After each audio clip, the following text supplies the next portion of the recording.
Paramashivoham. Om Nithyananda Paramashivoham. Om Nithyananda Paramashivoham. Om Nithyananda Paramashivoham. Om Nithyananda Paramashivoham.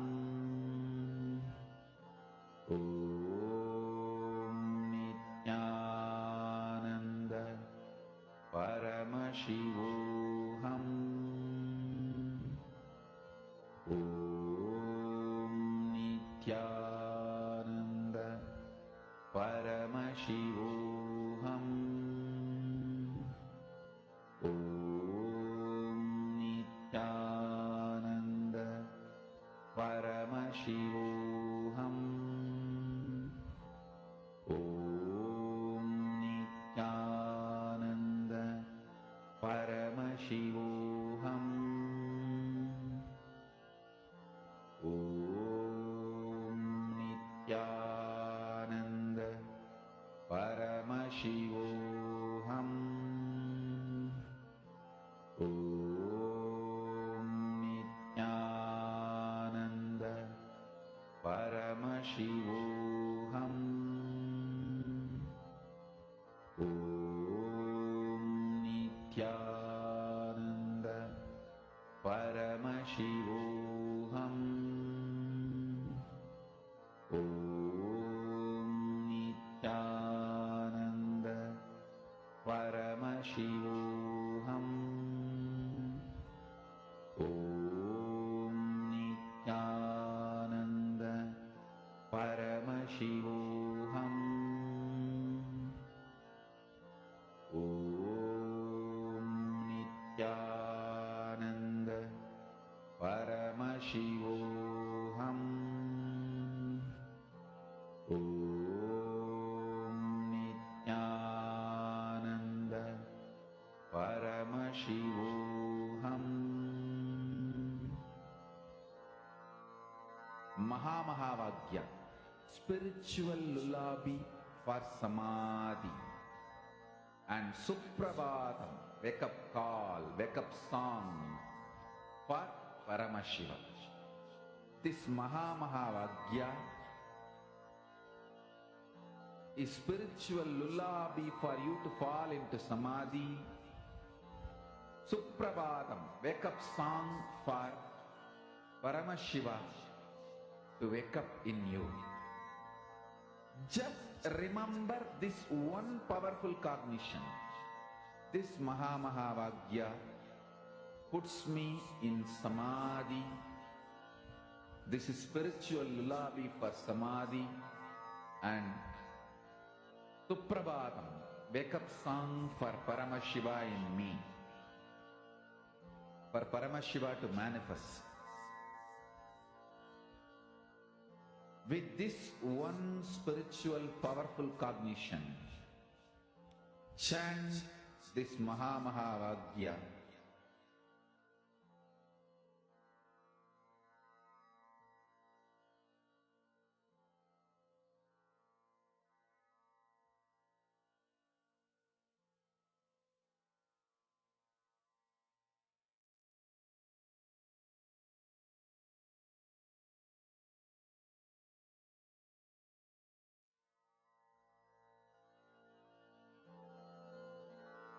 Mahā spiritual lullaby for Samadhi, and Suprabhatam, wake up call, wake up song for Paramashiva.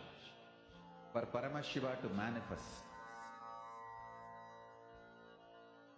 With this one spiritual powerful cognition, chant this Mahā. Om Nithyananda Paramashivoham.